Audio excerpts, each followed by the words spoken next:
I realized, wow, you can change everything. You can change your emotional outlook, you can change your narrative, you can change your physical, you can change everything about you. It just takes time and the process and the intention to do it. And then once I realized that you could that it's possible to change everything, then the world just exploded with potential. And that's what changed my outlook on life. And then that went to corrective exercise, nutrition, and working with foster youth, and then working with men. So that the catalyst of it was in 2005, realizing that through self-help, you can change everything. It was really creative because I basically became a movie director and producer, and I had all the resources available to make my own movie. So I got to be creative. Welcome to Create Love with Carrie Margaret. I'm here to help you find and create the story of you, your authenticity, your love, your life. We live in a shifting culture where men and women don't know how to act, to find authentic self-expression, connection, and love. Let's remove the fear around expressing femininity and masculinity and come to a greater understanding of each other and build connection based on authenticity and attraction and being a team instead of adversaries. There's room for every type of life story and love story. You get to be the hero of your own story. Let me walk with you to create understanding, face fears, deconstruct attraction and passion, heal old wounds and grief, and show up as the person, lover, partner, and friend that you are here to be. Hello, and welcome to the Create Love podcast. This is Carrie Margaret, your host, and today I have a real treat for you. We're going to have a conversation with DeRahn Johnson, who is doing some really exciting work with men that is really supporting the emotional health and the physical health and the mental health of men, and just it's really exciting work, and I am so looking forward to diving into this with you and seeing what you can learn from our conversation here and what you can take away. And so, DeRahn, thank you so much for being with me here today. It's my pleasure. This is awesome. Yeah.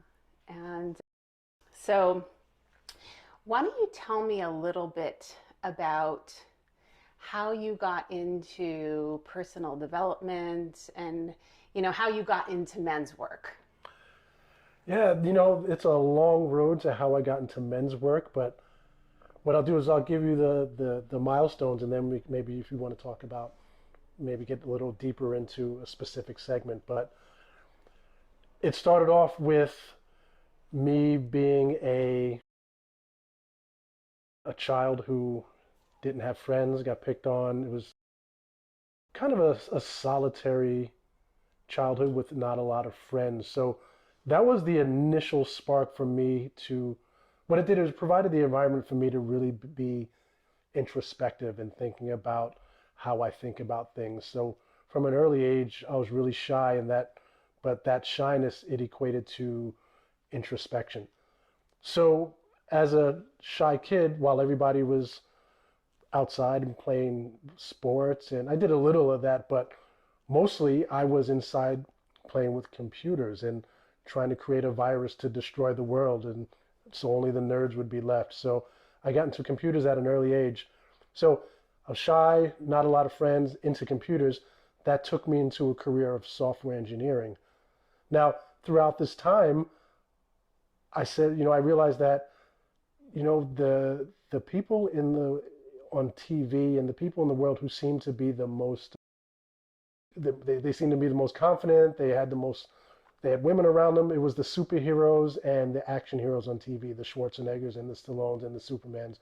So at an early age, I said, wow, I need to start lifting weights.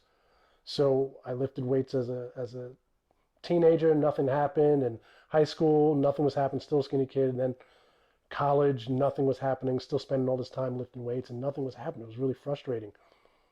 And then finally I graduated, this is in 97, started my first software job, and now I have a little bit of money. Now instead of being a broke college kid, now I got some income. And then I started eating while I'm lifting. And then that's when the magic started. The magic started. Things just started exploding out of nowhere. It was great. So now I'm this software engineer, kind of turned bodybuilder, and now I'm getting all kinds of attention wherever I went. And that was kind of the first hints of confidence and self-accomplishment. The fact that I was getting recognition for being muscular and strong. So somebody said, well, why don't you just get your certification? Because people are asking you for advice wherever you go. So just get your certification and you get paid for it. So then I started personal training part-time as I was a software engineer. And I realized that I had before personal training, everything was this solitary world and it was introspective and I'm thinking and doing things in a singularity. And now I'm personal training and I'm forming relationships, I'm learning about people, I'm helping people grow. And that was the first time I realized, wow, people have value and people value me. So then at some point I had this crossroads to make. I had to decide, do I want to be in this software world where I'm making a lot of money, but it was just solitary, not extremely fulfilling. And then on the other side, we had personal training where I wasn't making a lot of money at all, but it was very fulfilling and I was changing lives for the better. And what really happened, so we can go into this is a great story. And I see this guy all the time and I never got to tell him the story. Personal trainers out there, you know that every so often you have to go and take a class for continuing education to keep your certification. And I was living in Long Island at the time, which is about an hour outside of New York City. And this training class was in New York City. So it was on a Saturday at 7:30 in the morning.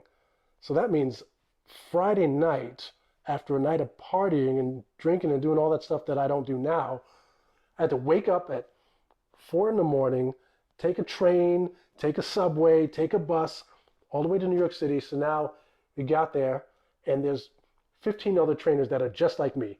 They're there.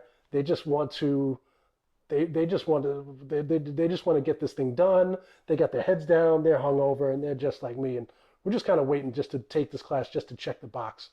So everybody's in there, and they're pretty much half dead. And all of a sudden, this guy kicks open the door. Boom. Yeah, all right. Hey, everybody, this is a great day. Here's what we're going to do. This is going to be awesome. And he was full of energy and full of life. And we're thinking, all right, first of all, what drug is this guy on? And second, he needs to pass that around the room. And he was like that the entire day. Just full of life, full of energy, happy to be there. And we had to do this again on Sunday. So Sunday rolled around and the same thing happened. And I realized, wow, this is the first time I saw somebody who actually loves what he does. You know, I was 28 years old at the time. I had no reference point for somebody who absolutely loved their job. So on Sunday, that evening, after the course was done, he recommended some books that were really powerful for him. And one of them was The 7 Habits of Highly Effective People. That's Stephen Covey. So after I left that, I went directly to the bookstore. I went directly there. And I went to the counter and I said, hey, I'm looking for this book, The 7 Habits of Highly Effective People. And they said, okay, this is great. It's in the self-help section. And I said, the what? What is that? What section is that? And she said, oh, the self-help.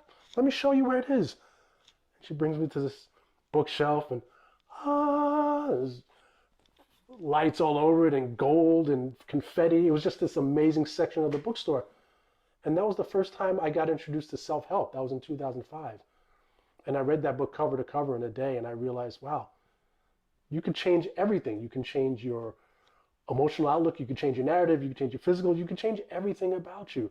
It just takes time and the process and the intention to do it. And then once I realized that that it's possible to change everything, then the world just exploded with potential.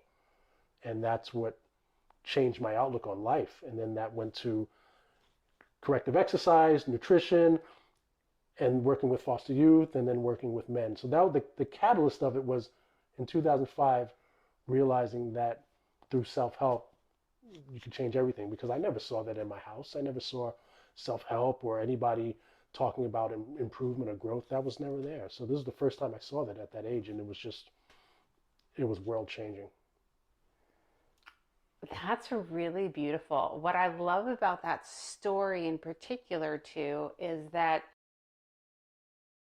there's a framework related to, personal growth and consciousness, and the framework goes something like, initially they put the words around it, call it victim consciousness. I don't love that languaging because, I don't love the idea of calling anybody a victim, or some of the language around that is a little bit problematic. But basically, in the essence of that, that's kind of like not really knowing where to turn or how to do things, and just feeling like a lot of, sometimes when people talk about the framework, they talk about like self-pity, and I think it's really actually a lot of despair, feeling despair or lack of possibility, or lack of, sort of more of a fixed mindset that there's no way that we can change circumstances. That's really marked by this, what they call the victim stage, which I would just call the disempowered stage rather than the victim stage. But it's somebody else's language, and I'll respect that.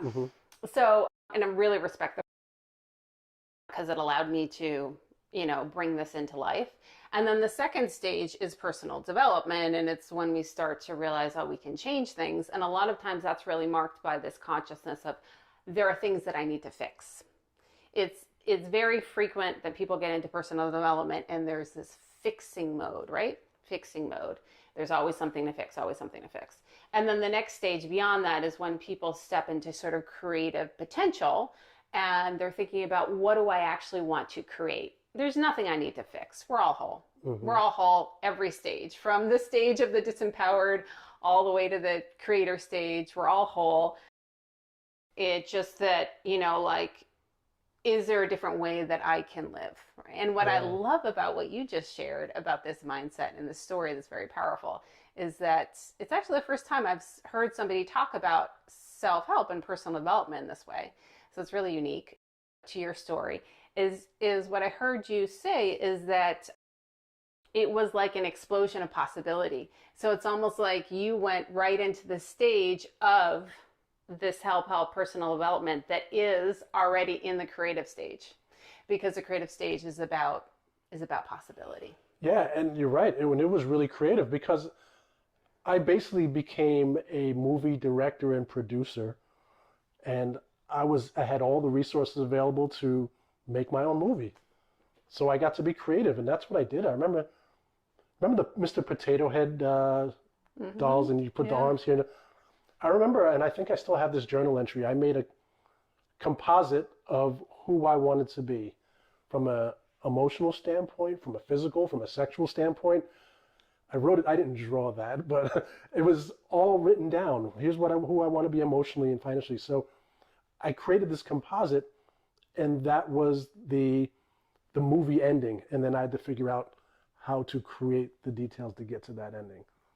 But it was a beautiful process. It took a long time, a lot of blood, sweat, and tears, but I got to create the person that I wanted to be.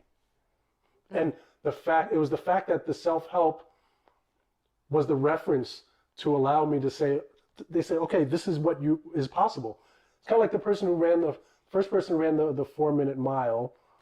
They did it, and then the next year 2 people did it, then the next year 8 people did it, and presumably it's because the people who came after them, they saw the reference point of success. They said, okay, this can be done. Now I can focus my efforts to do it, as opposed to, well, I got this goal, but I don't even know if it can be done. So maybe I'm going at it half-heartedly, or I'm not really putting my full potential into it because I don't know if it can be accomplished. But self-help said, hey, this is what you can do, and this is what hundreds of thousands of people have done. Yeah, I really love that. And another thing I really appreciate about you, well, before I get there, well, we'll go there in the narrative as well. So tell us about, in your journey, what I find really interesting as well is this service orientation. You work with youth, and when you moved into personal training, I know a lot of the push there was related to really how can I serve. And so just, anything that you want to share there, I think that's really important. It's a really important thing for everybody in general, and for men to get into the space. It's a very empowering space to be in the space of service. Yeah, I like that question. When I first started personal training or before personal training, my idea of training was, well, you tell somebody what you did. So I would tell somebody wanted to get big and muscular. I would tell them, hey, this is what I did. This is what you should do. And I realized very quickly that personal training is about understanding first and foremost. It's understanding what somebody's goals are, what their motivations are, what their needs are, likes and dislikes, previous roadblocks, and then creating a unique path for them, creating a unique solution. And it really has nothing to do with what worked for me. So personal training, that was the first time I really had to listen and to understand people and make the connection that way. So once I realized how effective and how important that is and how necessary it is to help somebody achieve their goal by listening to them and understanding them, then I just tried to carry it on in pretty much every compartment of my life and just really tried to focus on understanding. And that was a working process too, which it still is. Mm-hmm. And I think it's that understanding too that has brought you to the men's work that you're doing now, right?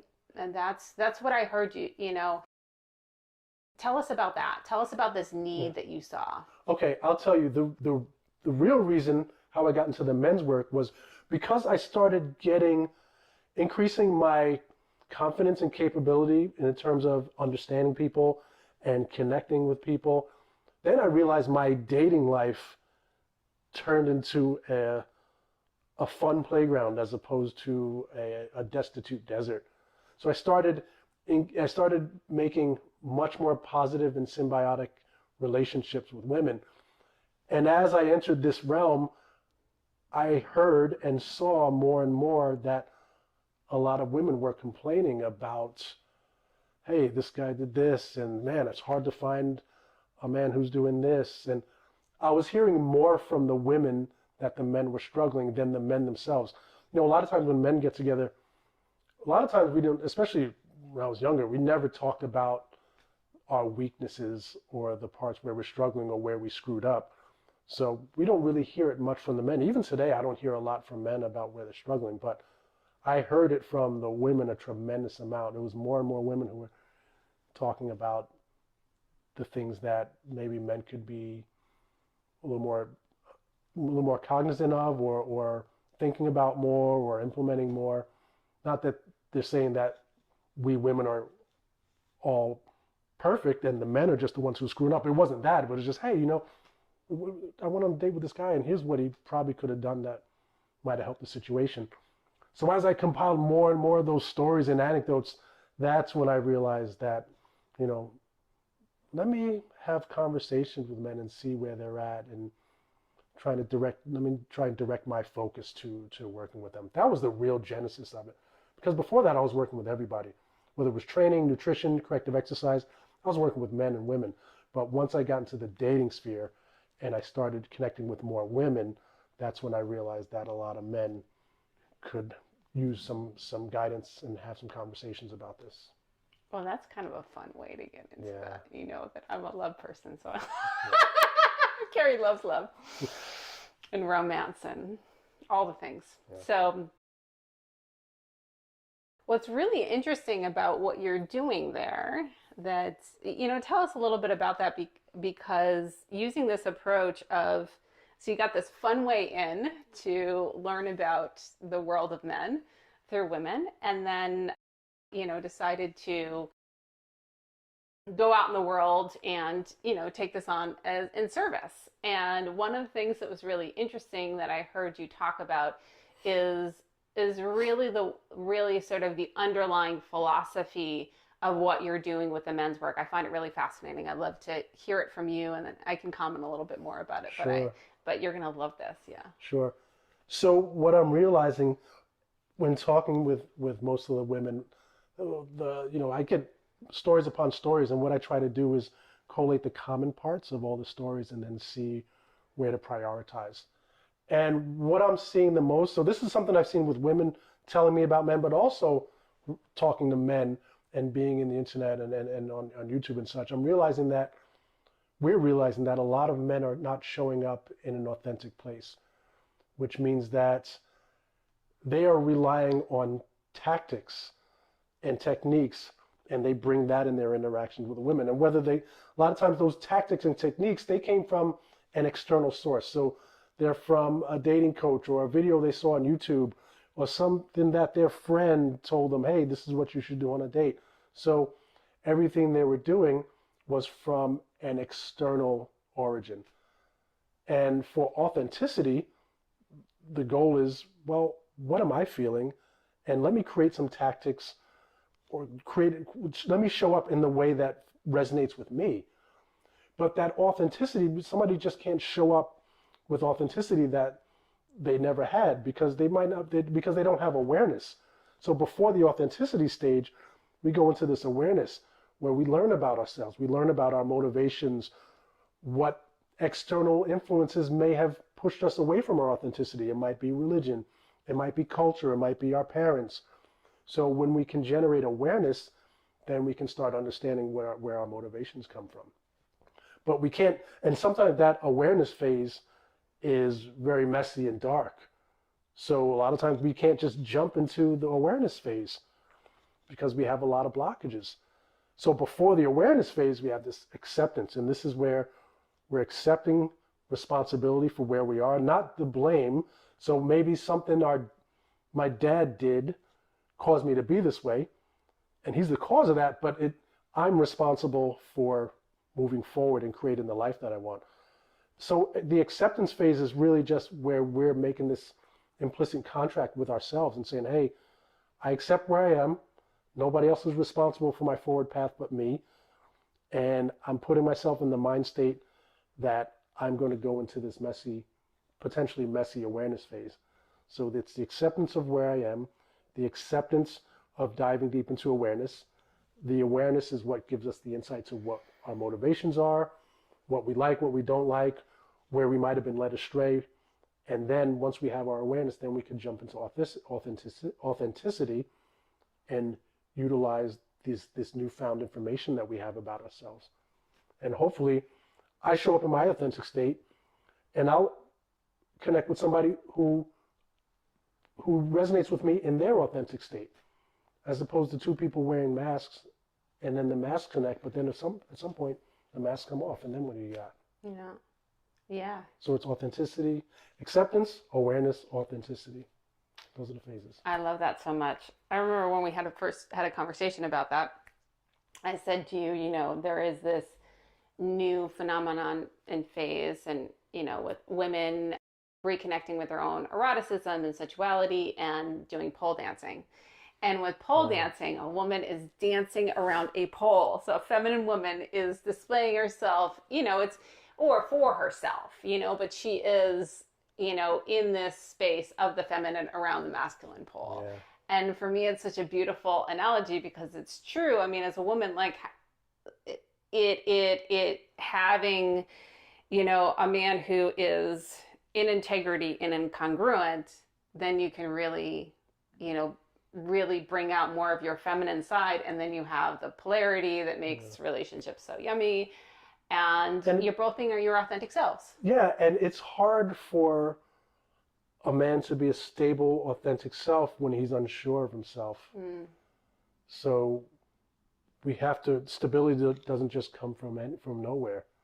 We have to build it. It's like a pole. You can't just take a pole and have it on the ground. It has to be anchored into the ground. And if we don't have the anchors, if we don't have those internal anchors, then we can't be stable.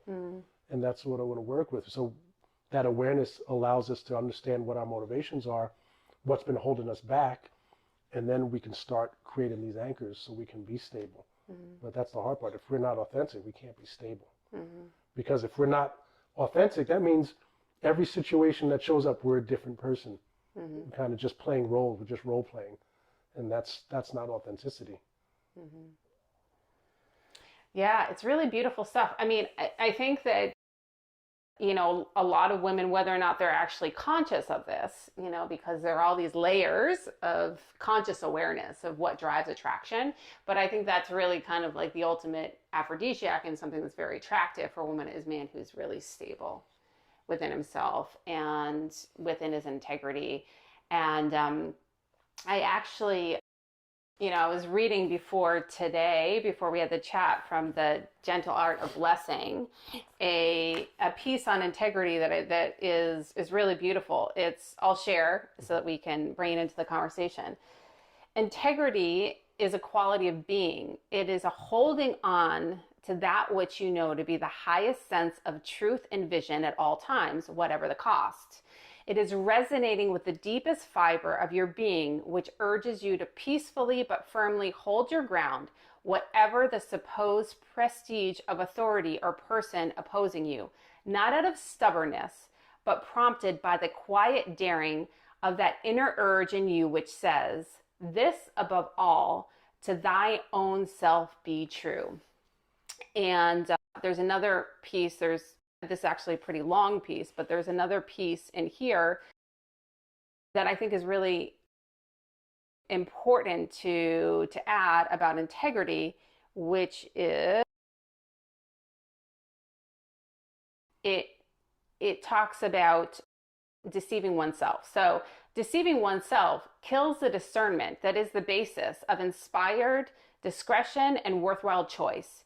The attitude of consciously eluding what knows to be true, of lying to oneself, is possibly the most harmful attitude anyone can have, because it destroys the soul and the connection with self.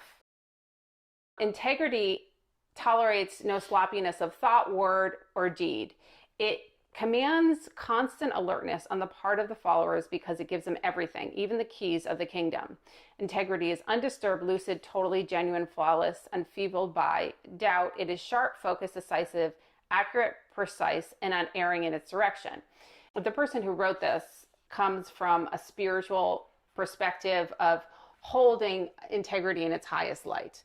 So, you know, nobody's going to be in integrity 100% of the time, right? One of the things that's really powerful about this, and this whole thing about integrity into thy own self be true, and this whole thing of not lying or deceiving, is the danger of lying and deceiving to self. And, you know, what that actually does to self, and the doubt that causes in self when we lie to ourselves. So it's a really interesting thing, because it's an interesting thing to put into the frame of, you know, when we look at things related to like pickup culture. A lot of these tactics work, you know, they're effective. They work for a period of time to create certain levels of attraction. And there, from my perspective, it just, like other things related to attraction, they can be useful tools to have, but when they're used out of integrity, then, you know, it's my belief that actually is just as damaging to the person who's doing it as to a person maybe who's receiving it. Mm-hmm. Because any level of sort of lie within us then pulls away from our own truth and our own self and our own sense of like, to thy own self be true.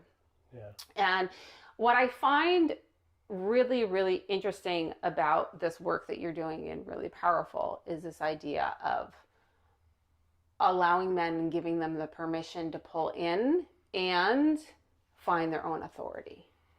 You know, we have this culture right now where I don't love the frame of the toxic masculinity. I think the word toxic within itself is a little bit problematic. Mm-hmm. At the same time, you know, all of this kind of the ideas of the patriarchy or toxic masculinity, like, it is harmful to both men and women.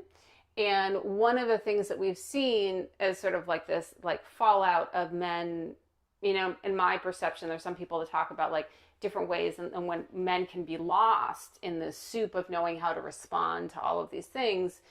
is there's a really unflattering term that they talk about, like a beta male, which Yeah. I don't love. I don't love the status part of that type of discussion. I think it's actually a little bit insulting. Yeah. And the best way to honor men is to respect them. So putting a label on like that, I think is pretty harmful. The idea, though, is like sort of the docile, complacent, and not standing in internal authority, and like fear that happens about like when I'm in touch with my authority, like, is the world going to be able to handle me as a man if I'm really showing my own truth? And so this work, I think, is really gets at in a deeper level some of the deepest work that we need to be doing with men, to allow them to feel like men, because they are men. You know, women are women, men are men. Yeah. They're allowed to be men, they're allowed to be masculine, and yeah. They don't need to be tamed. I agree. You know, so this is, anyway, I wanted to share this frame that I was thinking as we had this conversation about integrity and about to thy own self be true, and really finding that internal voice. And what's so powerful about this work, both with youth and with other men, is helping them come into power with their own voice. And is there anything that you want to say to, you know, anybody that's listening to the podcast right now about that, about finding your own truth, finding your own authority? Yeah, there's a lot to unpack there. We'll just do it point by point, and then we'll see if we want to expand on it. You know, if a man's historical database has been filled with references that being authentic will not lead to results, then it would make sense why he's going to dating coaches and external tactics. You know, so for example, if a guy plays Dungeons and Dragons on Friday nights and he goes on a date, he goes on a date on a Saturday and says, "Hey, what'd you do yesterday?" And he said, "Yeah, I played Dungeons and Dragons all night. It was great." And then she goes, she's thinking, "Oh, this guy's a nerd," you know. And yeah, this is and this isn't. It never leads to a second date. Now this guy's thinking, "Man, you know, that was my authentic truth. That's what I did. I enjoyed it." And now he's kind of feeling like he's getting punished for that.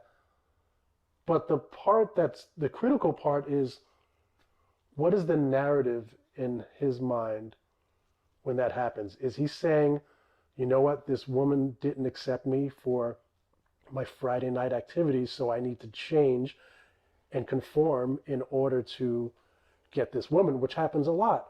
Or is the narrative, "You know what, like you said, I am loving myself and I'm living my truth, and if this woman doesn't see that, then that's just a part of this game. That's just a part of the dating. That's what happens. Not every guy is going to have that connection with me." So the narrative that somebody has is really the biggest predictor of how that person is living their life. Do they have an empowering narrative and understanding that they're staying with their truth no matter what the results are? Or is it, "You know what, I'm going to conform and change myself in order to fit somebody else's box"? So that's something, you know, I would never tell somebody, "Hey, this is," you know, and what's interesting is the model that we're presenting for working with men, it's very counterintuitive because we're not giving solutions. The goal is to empower the man to create his own solution, and that might mean just a little bit of guidance and a little bit of help for helping that man access his inner wisdom. But one thing I want to do is completely opposite of dating coaches and pickup cultures. There's no tactic. It's all right. Where are you now? Where do you want to be? Let's explore some solutions together. And now that's where the integrity comes, because when he can explore the solutions, he becomes that director and producer that we talked about. Let's chart a course. Here's what's been working. Here's what's not been working. Let's collaborate together to create something. So then at the end, he has the solution, but he also has integrity because he has the agency and he contributed to that. So that's the big part about that's how I want to work with my men. It's working with men and not offering them a single solution. Very counterintuitive, but it works when in the end because the person feels empowered, they feel listened to, and they feel like they have executed their integrity. And they have their own authority. Yeah. And what I love about that example, I mean, the Dungeons and Dragons example, is like, does he really want a relationship where it's not okay for him to play Dungeons and Dragons on Friday night? There is very well established, well respected entrepreneur that I know of in a space, very successful in all the different things that he's taken on, and who loves Dungeons and Dragons. And when he started, like he's got a lot of certain bells and whistles that people look for in terms of external metrics, right?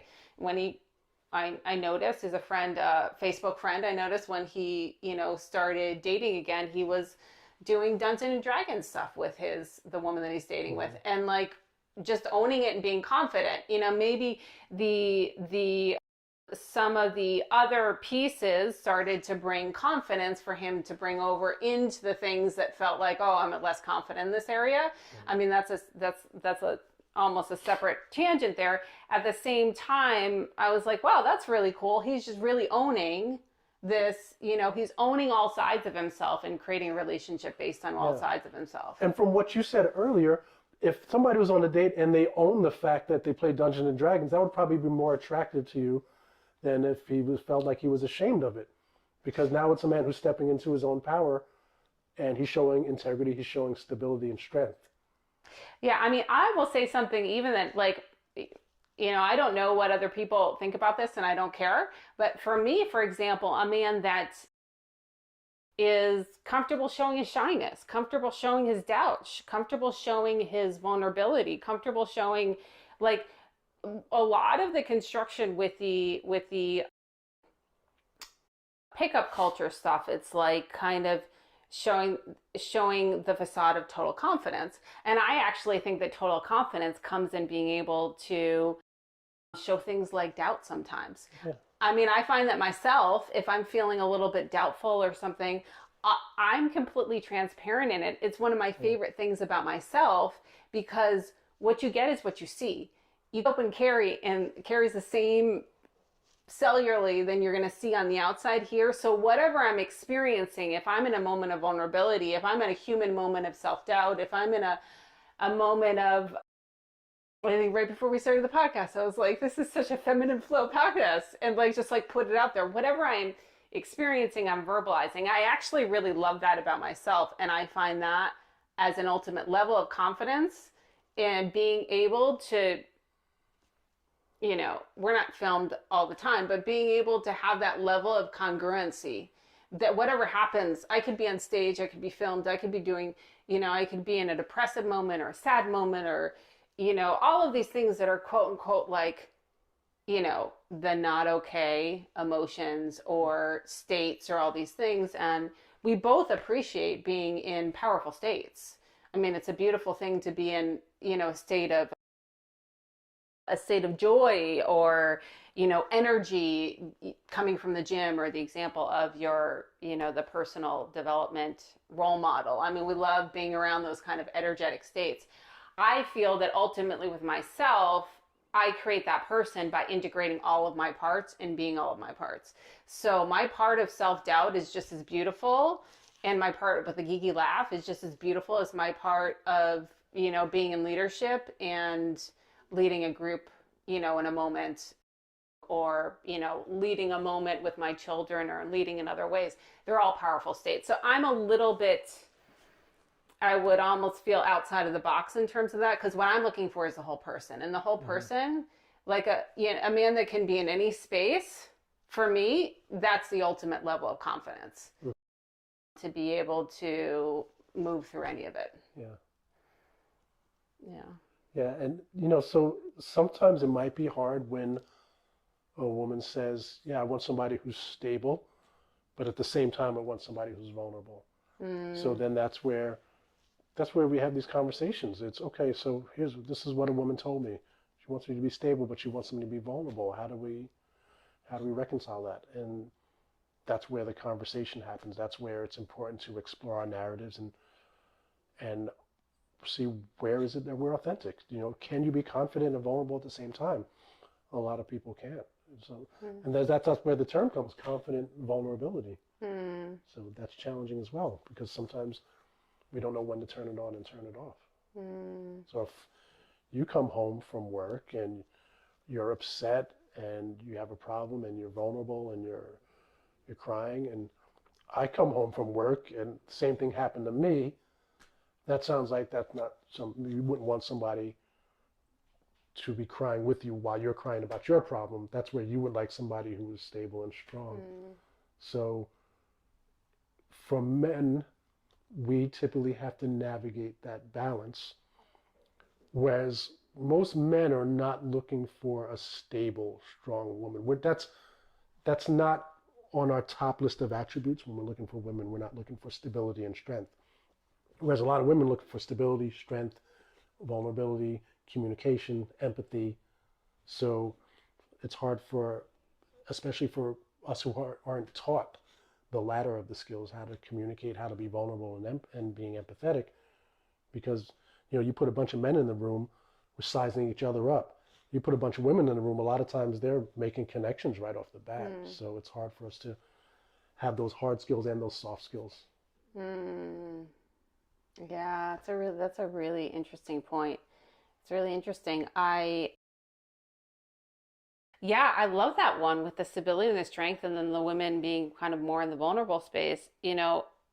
From my perspective, I see that is kind of universally what people look for. And from my perspective in that, my perspective is that in partnership, ultimately, well, I'm very romantic and I have very, a lot of romantic ideals. We're messy humans, but I have lots of romantic ideals, right? Is that we're forming this thing where we're going to have each other's back. So, like if I expect you to be strong all of the time, and then something happens where, let's just say you're out in the battlefield. We take back many years later, like you're out in the battlefield. And I think that like it is actually the ultimate role in the feminine role to be able to bring in a lot of spiritual strength and healing strength and loving strength. And so like if the man's wounded, it's like, I'm not going to fall apart. Like I'm going to be there and be a support. So I actually don't, it's interesting. I've had some conversations with some men who've gotten really into men's work and have said to me, Carrie, like, oh, you can't be a support for a man. Just let him go and find his support with other men. It's really, like, don't do that. Don't try to support a man. I want my space to be the safest space in the world for a man that I'm with, where he's experiencing total acceptance. And then he knows that, like, okay, if the world, like, if there's, I don't want to talk about disasters, but if there's a war, if there's, all these different things, like, we're going to be a team and figure it all out. I'm not going to fall apart and expect him to carry 100% of the weight. Like I can fall apart sometimes. He can fall apart sometimes too. It's like, yeah, I mean, there is this whole thing in masculinity about like the strength and the groundedness. And for me, ultimately in partnership, it's like we're a team. And so, like I think that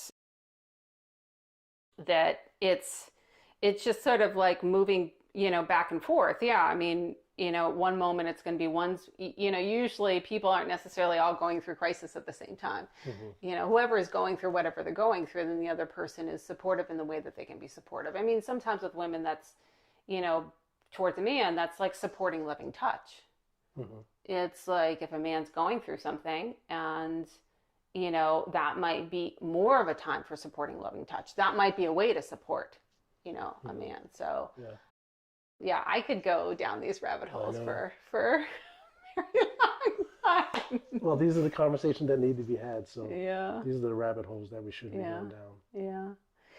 So, Duran, I want to ask you as we sort of like tie up our and kind of, get more to the end of our conversation today. What is your thought about love and, what for you is great love? Great love is two authentic beings connecting and supporting each other, where every both partners can be real and both partners communicate well. And it's the biggest thing is the authenticity on both sides. Can both people be authentic and really bond? That's it's pretty simple to me. It's all based on authenticity, Mm-hmm. which a lot of people are not. A lot of our men are not bringing to this space. Mm-hmm.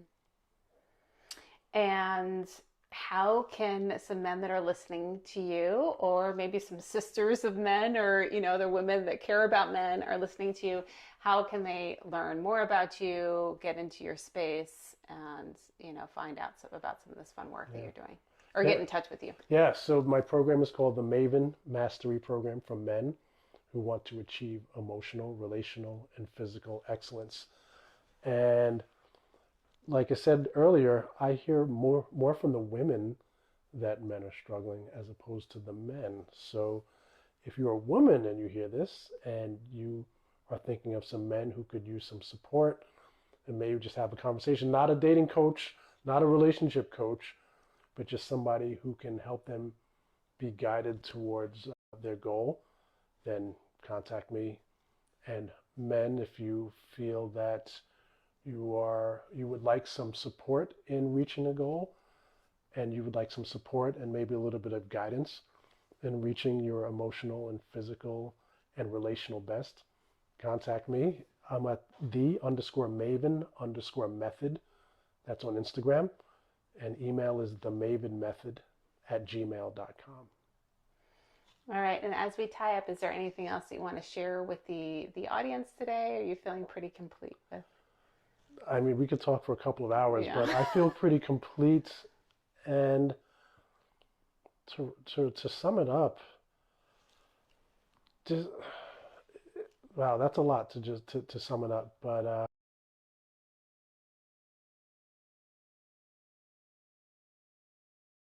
men, so here's how we could sum it up. A lot of the skills that women think and wish men should have, we weren't formally taught. A lot of our dads were in the home and they still didn't teach us. So things like communication and vulnerability and even, sexual stuff, we weren't taught that. So a lot of our 20s and 30s was just fumbling and making mistakes and hopefully getting some feedback so we can make some corrections. But a lot of times we don't even get that. We might go on a couple of dates and then there's no more connection afterwards. And we're kind of, and it's not the woman's job to say, hey, this is where you screwed up, or this is why we're not connecting. But a lot of times we leave these interactions trying to figure out what happened. And we don't have other women to talk about it, and we typically don't talk about it with other men. So a lot of the men are lost. So a lot of the things that you would expect men to have naturally that women have, we don't have, because our dads, it wasn't taught in our home. So it's important to maybe have a little bit of, I'm not saying date somebody who you don't connect with, but have a little bit of compassion for our men, because we weren't formally taught these things. But that's why I'm in the space. That's why a couple of other great people are in the space, so we can have these conversations. So have some compassion. Yeah, I love that so much. Thank you, Duran. I just want to appreciate you as a woman who loves men. I just love the work that you're doing. I think that's really exciting. Bringing men back to themselves, to their own authority. I really believe that love in its most powerful form should make us more of ourselves and our partner more of themselves. And so the underlying thing with one of the things that I love about love is really loving people into being more of themselves and finding more of their own authority. So it's just so beautifully aligned with my values, and helping men be more confident. As a woman who loves romance too, it takes a confident man to be romantic. And so, that brings more of what I love and sparks joy for me and my life. And so just really appreciate you for taking that stand, and for your mindsets as well, just really sharing this beauty of being in a creative mindset of really, what do I want to, I have this life, says this one life, you know, maybe of multiples, but this life, and what do I want to create? And bring this in from a sense of wholeness and completeness, like as a model for yourself, and then, you know, like modeling that for other men too, that they're not broken, there's nothing wrong with them. You know, there might be things with the structure for both men and women where we, you know, bump and, you know, or bump around and it's a little bit clumsy and everything, and nobody's broken. And just coming in from this wholeness of like, really, what do we want to create and what are the experiences we want to have, I think is so beautiful. So I really appreciate you. Well, thank you for the platform. This is amazing. So look forward to all the things, and thanks so much for joining us. Again, this is Carrie Margaret, exploring all things related to love and really being authentic in yourself. Thank you for joining us at the Create Love podcast. Sending you lots of love.